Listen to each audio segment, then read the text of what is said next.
So we discuss system core, the memories, right?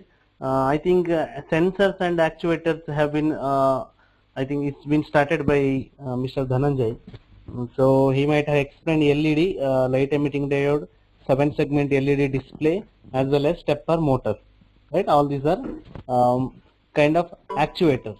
Okay, there are outputs. So you can rotate a stepper motor, or you can blink LED, or you can display message on LED display, 7-segment LED display.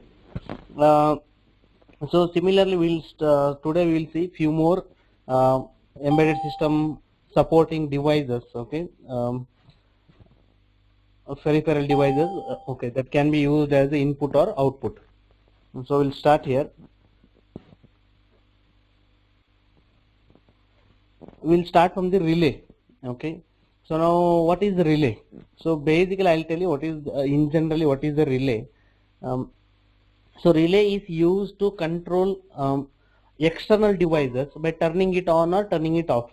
Okay, that is the main purpose of the relay. Okay, so using you might have seen automatic water tank system, right, where if the water tank right in your home is empty, automatically it starts filling. Motor turns on automatically, and motor will be continue pushing the water to the tank till it completes. Right, once tank is completely filled, motor gets automatically turned off. So these automatic systems are right now we are installing. I mean we are using in everybody's home. So how there will be a separate embedded system which keeps checking water level of the tank, overhead tank, and when it is empty or it is full, the automatic system, the embedded system has to turn on your motor or turn off your motor. So relay is used in there. Okay, using embedded system to turn on or turn off a device, external device, we use a relay. So relay is a kind of electromechanical device. Okay, why mechanical device? Because it makes use of coil. Okay, here he is explaining relay is a mechanical device which is a path selector. Okay, I'll explain next slide what is path selector for the signal and power. Okay, mainly we use relay for the powers. Okay, so it decides a path, right, whether current or power, electric power has to flow or we have to stop the flow. That by defining that we can either turn on a motor or turn off a motor, for example. So what is the dynamic path selector? Dynamic path selector means during real time using relay we can turn on or turn off electric signals or power transmission. Okay, so basically relay will have two parts, right? One is a coil which generates electromagnetic field when we pass electricity to it. Okay, and one more is an armature. Okay, so that actually works as a switch. Okay, I'll show how exactly internally the relay works. Okay, so this is a paragraph where they have explained how exactly relay works. I will show it with a diagram. So okay, consider first diagram. Okay, see this coil, you can see relay coil. Okay, this is attached to your embedded system. Okay, the relay is attached to your embedded system here. So this is actually embedded system here. Now whenever embedded system, see initially this here I will connect a water pump. Okay, here I will connect a water pump. So this is the main electricity here in this line. Now this is here it is closed, right? That means no electricity path is defined. I mean electricity will not flow to the water pump. Okay, so now what happens when embedded system turns on this coil generates magnetic field. So due to that magnetic field, this small slider here, right, it gets attracted towards the magnetic field and it touches this point here, because this is getting attracted towards this coil. So when this small needle type small part which gets attracted towards the coil, it directly touches the point here. Now what happens? The circuit is completed and water pump turns on, right? when embedded system turns off the power supply to this relay coil, electromagnetic field is gone. Again, it will be pulled up. So power is cut. Okay. So what is the path selector? Path selector means that this is the way how we decide whether path of the power or signal, electric power or signal, ಯಾವ ತರ move ಆಗಬೇಕು ಅದರ path select ಮಾಡ್ತೀವಿ. See here the path is closed initially. Using embedded system we will turn on it or turn off, right? We open the path. Initially path is open, so then we will either close it. So here you can see path is closed, right? So this is how your relay system works. Okay. Now we'll see a different type of electric relay system. Mainly there are two categories of relay system: single pole single through relay and single pole double through relay. See first two diagrams you can see here, that is single pole single through relay, and the last diagram you can see here, single pole double through relay. Now what is a single and double through? See here there is only one circuit, right? One path, but here there are two paths. See, right? When magnetic field is turned on, coil is turned on by the embedded system, this needle touches this path. So electric signal or power flow like this, electric power or electric signal flow like this path. Now when you turn off this coil, this needle will get triggered, pulled towards this path here. So it will flow like this, signal will flow like this, right? So that's why it's called double through. Okay, double through, right? Here these two are called single through, but there is a two in single through relay, single pole single through relay, there are two more types. That is one type where circuit is already open, means no signal is getting transmitted through the path, circuit is already open, called normally open single pole single through relay. In one more type where by default circuit is closed, you can see here, right? By default circuit is closed, means without passing, sending power to your coil, okay, it is already closed. That is called normally closed single pole single through relay. Now what happens when normally open relay, it is already open, normally open, when you pass electricity to this coil, that, right, in this single normally open relay, the circuit gets closed, means power starts transferring. In normally closed relays here, normally closed relays, by default circuits are closed, means by default signal or electric power keep transferring, and when electricity is passed to the coil, instead of connecting the path, it actually disconnects the path, means circuit gets open then. Okay, by default it is closed, when you pass electricity to the coil, it gets open. So this is the two types of single through, and one more type in double through. Okay, in double through, either of these, there will be two different paths for the signal flow. Either of the path will be by default selected. When you pass electric coil power to the electric coil, one more path gets selected. So this is the relay.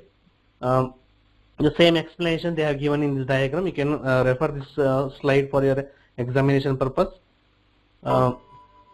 So that is we just discussed this relay part, but how exactly there will be a driver circuit. What is a driver circuit? The entire circuit which is attached to the embedded system port, right? How embedded system communicates with external devices, well, if it is a microprocessor or microcontroller, through ports, right? Through ports. So where will be your embedded system core, right? Our embedded system core is here, right? Maybe a microcontroller or maybe a microprocessor. It will have a port, right? And through that single port pin, it can only send 1 or 0, right? It can send 1 or 0, that's it. It is enabled or disabled.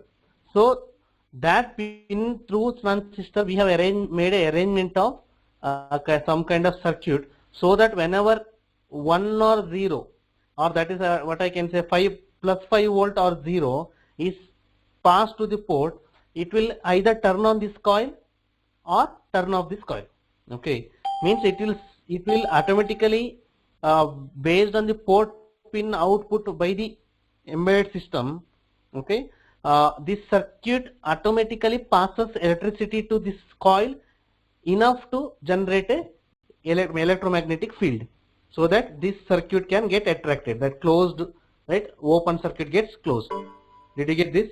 because coil you cannot simply, whatever the plus 5 volt is produced in the embedded system through this port pin, if you directly give it to the coil, the plus 5 volt is not enough to produce enough electromagnetic field so that this needle gets attracted and this gets closed. So we need minimum amount of electricity. So that will be circuits. There is a circuit, driver circuit, based on the port pin output by the embedded system of microcontroller or microprocessor. Okay, it driver circuit passes enough electric power to the coil so that the circuit either gets open or closed. Okay, so this is how it works. The load in the sense, that's what, water pump or any devices that has to be turned on or turned off. So this is about electric relay. The next we'll study buzzer. So now buzzer is one very vital, very common peripheral used in my embedded system, which you come across every day, right? Most of the time. For example, when your battery, laptop battery is down, you can hear a beep sound.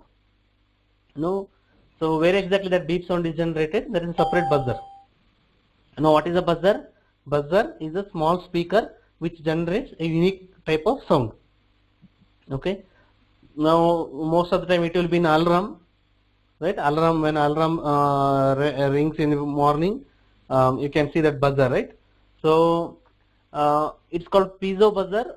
Okay, you can pronounce it in any way as long as you can spell it properly. Now it is also a piezoelectric device. So I'm not going to explain what is that because it's out of our domain. Okay, so it generates the audio.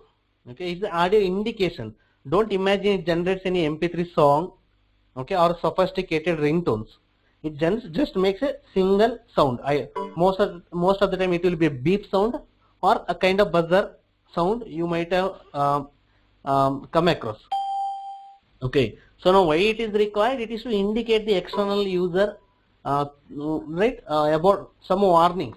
Most of the time you use buzzer in embedded system to give some warning. Like when micro oven is turned on for 30 minutes and 30 minutes is over, it starts buzzing, right? The buzzer sound, it starts beeping. There is a beep sound or buzzer sound, right? So it is a warning that 30 minutes is over. You have to keep, you have to get out of that food out of the micro oven. So most of the time it is a buzzer is used to give warning to the external user by the embedded system. Okay. There are two types. One is a self-driving and one is a external driving. Okay. Self-driving is a directly ready to use buzzer. Okay, so you simply have to connect that buzzer to the microcontroller or a microprocessor, whatever the core of the embedded system. When you connect it directly, okay, and you can use it, right? You can make buzzer sound whenever you require through the programming. Okay, one more is the external driving, okay, which requires a little more circuits, okay, so that it can work with the embedded system. Okay. Next, whether the self, can you directly connect the buzzer to the processor or embedded system ports, right? I hope you know what are the ports of microcontroller or microprocessor. You also know, you have done analog and digital electronics lab where every IC has a different pins, no? So pin or port. Now can every embedded system have pin or port to communicate with the external devices? Input pins or input ports or output ports or output pins. Can you directly connect it to the embedded system? That's what they are explaining here. If the buzzer, okay, require a minimum amount of voltage or current to run, and that amount of voltage and current is produced in the ports of embedded system, then you can directly connect it. Okay. Otherwise, you need an external system. Okay. So this is a same, just like a relay. Okay, so you can if you want to connect it externally, you need a separate circuit, so that the circuit responsibility is just to make sure that buzzer gets enough voltage and current so that it works properly. Okay, if buzzer requires very minimal voltage and power that it can be produced by the embedded system itself through its pin, we can directly connect it to the pin. So this is a typical buzzer you can see in most of the devices. There are a lot of buzzers you can see in variety of design manufactured by various company. Okay, it also varies in the size. Okay, it also vary in the size. So next device we'll see is push button switch. Okay, what is push button switch? It is a simple switch. The switch you see in your home electronic, home electric system. The switch boards you have installed in your home walls. They are not push button switch, right? Because there are two states. Once you have to turn it on by pressing down, and again you have to turn it off by pressing up. Okay, but what are the push buttons? There are small buttons. You have to push it once and leave. So on every push, it makes some operation based on the how we make use of that push button. Now I can show you the diagram. For example, see, these are the push buttons here, right? Here, these are push buttons here. Okay, the where you can see this most of the push button. What is the device which you make use of push buttons very widely is mobile phone, right? In mobile phone, your volume buttons or turn on, turn off buttons, isn't it? Our camera shutter buttons are all push buttons. Okay. Now push buttons means we cannot imagine a single shape or size or look, because in market we have variety of push buttons based on where we use. Okay. Most important push button we always use is your laptop power button. Right. This is a push button. In most of the laptop we have push button to turn it on or turn it off. Okay, or volume buttons and all the side buttons of the mobile are push buttons. Okay, if you go for Apple devices, it will have a single push button in the middle to interface with the graphical user interface. So these are the push buttons and types of the push button. Of course, types of the push button, see, there is no difference in working of the push button. Push button is you have to push and leave. Okay, it's you just press and leave. That's it. That's called push button. It's working internal system, everything is same. But what are these two different techniques, two different types of push button? It is based on the operation, how they operate. One is called push to make, one is the push to break. Okay. So what is this push to break and push to make? See, push to make buttons, push buttons, when you push it, some activity begins. Okay. You're making some activity begins. What is push to break? Some activity is already happening and you push a button, it stops. Okay, for example, push to make, right? There is a simple push button in your micro oven, right? You keep your food, you adjust the timings, and finally you push the button, turn on button, so it start baking, right? So you started making it activity, right? So you are generating the heat by pushing a push button, so it's called push to make. Now what is a push to break? For example, your alarm, right? If you have a typical alarm system other than a smartphone, in that button, right, there will be a separate button to stop the alarm speaker. Means alarm is happening, the speaker is producing the sound. So when you wake up, you press a button so that you can stop it. It's called push to break. Okay, these are two types of the push buttons. Then how exactly how can we say this in the terms of electronics? That's what they have discussed. The push buttons we use for momentary pulse. What is momentary pulse means? When you press and leave, right? You have to press and leave. That's how push button works. When you press and leave within a short period of time, a small amount of current flow through the circuit. Right? See here, you can see here. See, this is a push button. When you push, the circuit gets completed, right? Circuit gets completed. Here also, see, when you push, the circuit gets completed, but you cannot hold it in the same position. When you press, you have to leave. Means the circuit gets completed for a small amount of time. So that's why, since push buttons do not supply electric signals continuously, it is called pulse. For a small amount of time, the circuit will be open, or circuit will be closed, and your signal will get transferred for a small amount of time. It's called, that signal is called pulse. Now the two types how we discuss is the high pulse and low pulse generators. So what is high pulse and low pulse generator? See, imagine this, here my embedded system is connected. Okay, for example, alarm. Okay, now see here VCC directly flowing to the inside the embedded system. For example, okay, speaker, okay, whatever, speaker or embedded system, okay, means this is currently working. Why? Power has been supplied. That speaker, alarm speaker, is currently running. Now this is the ground here, right? When you press this push button, your circuit gets completed. So VCC starts flowing to the ground instead of to the speaker.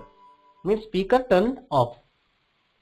But here see, circuit is initially open, right? VCC do not flow to the embedded system here or any device, right? VCC do not, the power supply do not flow to the power do not flow to the device because circuit is closed. Correct, no? But when I press this button, circuit gets completed and power starts supplying to the device and device starts working, right? So these are the two types and how it works. Okay, push button works. These are the famous push buttons. You might have seen this in many old movies, where at the end of the movie, villain want to press some button and want to cause some damage, right? Hero want to stop this, all this. So these are the very famous typical push buttons we used to have in huge machineries or electric devices in good old days. Okay, even now you can find these push buttons, okay, in most of the heavy electro or mechanical devices. Okay, but as you come to electronic devices, so these are the push buttons. So that's why I didn't show you any particular push button, because in the market or on the device you can find variety of push buttons. I told you even the vertical bar on your mobile side buttons, those buttons are push buttons.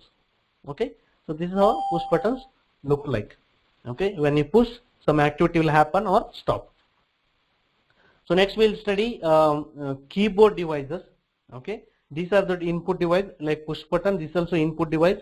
So now what happens is there are push buttons, right? To give some input to the embedded system, we have push buttons. So if I press the push button, something happens, right? I can give input to the, I can trigger some activity in the embedded system. Now what happens is sometimes you require many push buttons.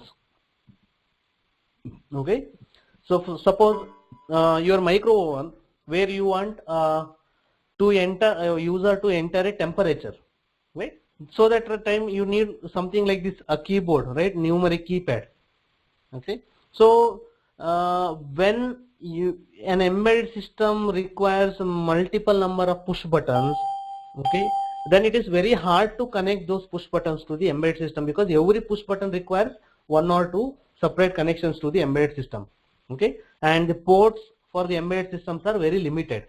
Okay, so that time you go for keyboard. What is keyboard? Keyboard is nothing but arrangement of push buttons. Here you can see, right? This is a 4x3. What is 4x3? It will have 4 rows here and 3 columns. It's called 4x3 keyboard, or it is also called keypad. Okay, most of the time it is called keypad. I have one more example on the right. See, this is 4x4 keypad, right? Because there are 16 push buttons. Okay, most of the time push button keyboards will come like this in the market. That means, see, what is the difference between left and right diagram? Here on the left side, every button is already assigned with some value, right? When I press middle button, I meant to give 5 as the input, but we don't know which embedded system you are using. So when you go for 4x4 or any generally keyboard for embedded system, it will appear like this, right? Like my right side diagram. Why? Because no particular value will be assigned to your any button here. Okay, because we don't know how exactly embedded system works. We buy it in market, right? Very general, in general keyboard. So you have, as a programmer, you have to assign different values or different activity that has to happen when this push button is pressed, right? That's how. So one button press ಮಾಡಿದ್ರೆ on ಆಗಬೇಕು, one button press ಮಾಡಿದ್ರೆ off ಆಗಬೇಕು. You have to decide which button should turn on the device, which button should turn off the device or activity, which button should be allocated to which activity. That is the programmer has to handle through programmatically. Okay, so this is called very generic keypad. This is very customized keypad. Okay, now let us see what is keyboard. See, Keyboard is an input device, high pulse generator for user interface. It always generates high pulse. When you press the button, it sends one value, one digital one to embedded system, indicating something has been pressed, right? So that's why I told, when there are limited keys are required, input are required, we go for individual push buttons. Right? You go for your alarm. Do you find a very typical alarm? Do you find numeric keypads over there, or this kind of keypad over there? No, we don't find it. There you will have any one or two switches. Best example is your Bluetooth speakers. Most of the person you might have Bluetooth speakers. What are the different buttons you have? Do you find a keyboard there? Multiple key, push buttons? No, you can find only 3 to 4 push buttons. Volume up, volume down, power off, on, and even pause or play, right? Resume or play. So that's in speaker or in alarm, we require any limited number of push button. So we'll go to push button itself. But in micro oven, where you want to enter a temperature and all, we need numeric keyboard. Or if your home security system, where you enter want user to enter password in order to open a door, you might require alphabets also as an input. That time you go for such keyboards. So here he is explaining the same situation where there is a demand of large number of keys, okay, to take input from the user. Then we go for keyboards, and these are called matrix keyboards. Why it is called matrix keyboards? You can see in previous diagram, there all the push buttons are arranged in row and column order. So that's why it is called matrix keyboard, and also named using row and column numbers. 4 cross 4 matrix. This is 4 cross 3 keyboard, right? The keyboard size dimension is right, identified using now rows and columns in the keyboard. So this is called matrix keyboard. Okay. Now see, there are various type of keyboards are available. Like 16 keys. 16 keys can be arranged into 4 cross 4. Right. Now, if there are 16 keys, see in my previous diagram you might have seen here the interface. See, there are 4 rows and 4 columns. See, this is the interface. Pins you can see. There are 8 pins, right? There are 8 pins which I am using, okay, to send data to the embedded system based on which key is pressed. Now, what are these 8 pins indicate? They indicate 4 rows and 4 columns. They indicate 4 individual rows and 4 individual columns. So at any time only 2 pins will be high. At any time 2 pins will be high. Why? When you press a particular button, you indicate 1 row and 1 column, right? That relevant pins will be high. So this is how it works. Okay, this is how it works. So that's why it is called matrix keyboard. So if there is a 16 key, we can arrange it into 4 cross 4 matrix, right? If it is a push button, we require 16 different ports. Why? Every push button has to be connected to the embedded system. So all require at least 16 pins. If ground is common, VCC, through VCC we can send port pin, right, 1 or 0 to the embedded system. But if it is a 4 into 4 cross matrix keyboard, then we require only 8 ports, right? We require only 8 ports. So this is how it saves number of ports utilization in the embedded system. Now this is how we can interface with. See, this is one embedded system. The core used here is Arduino microcontroller. Okay, core used is Arduino microcontroller. This system core. These are the lines you can see here. These are different ports or pins, right? Since the microcontroller, I call it as a pin. Okay.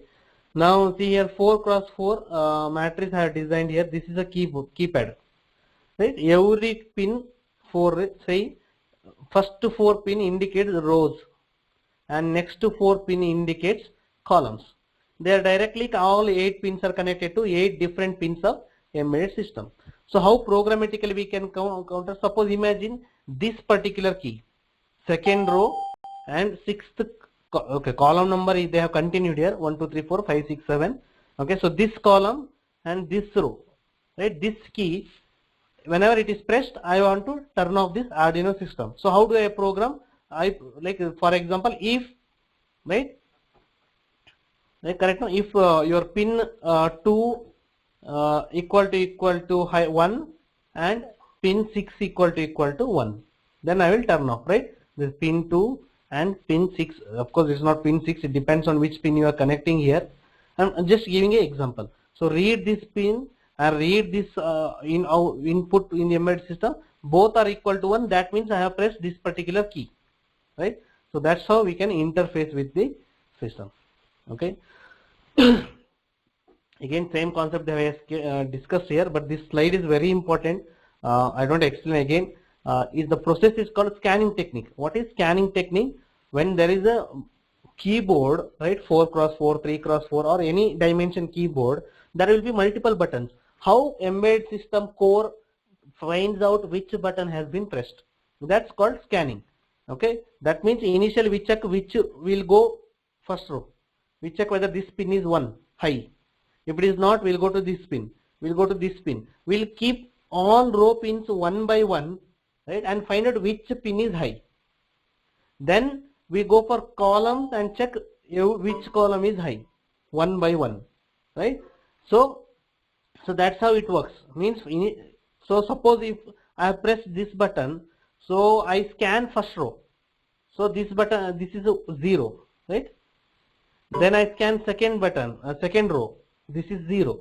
But when I scan third row, I will find out that it is 1. Third row value is 1 because a button has been pressed. But which button? Because in every row there are 4 buttons. Now in the third row, I start checking this connection 5. It is 0. Then I'll check connection 6. It will be 1. Why? Because this button is pressed. So that means in third row, 6th button is pressed. That's how I identify. Means checking every row one by one, and when you find out a particular row button is pressed, in that row we check column by column which button is pressed. So that is called scanning process. Okay, that is called scanning. So that's what I explained in this slide. So this is all about few systems. Okay, input systems and output systems for embedded system. Okay. Now in next class we'll explain communication interface. Itself is a separate concept.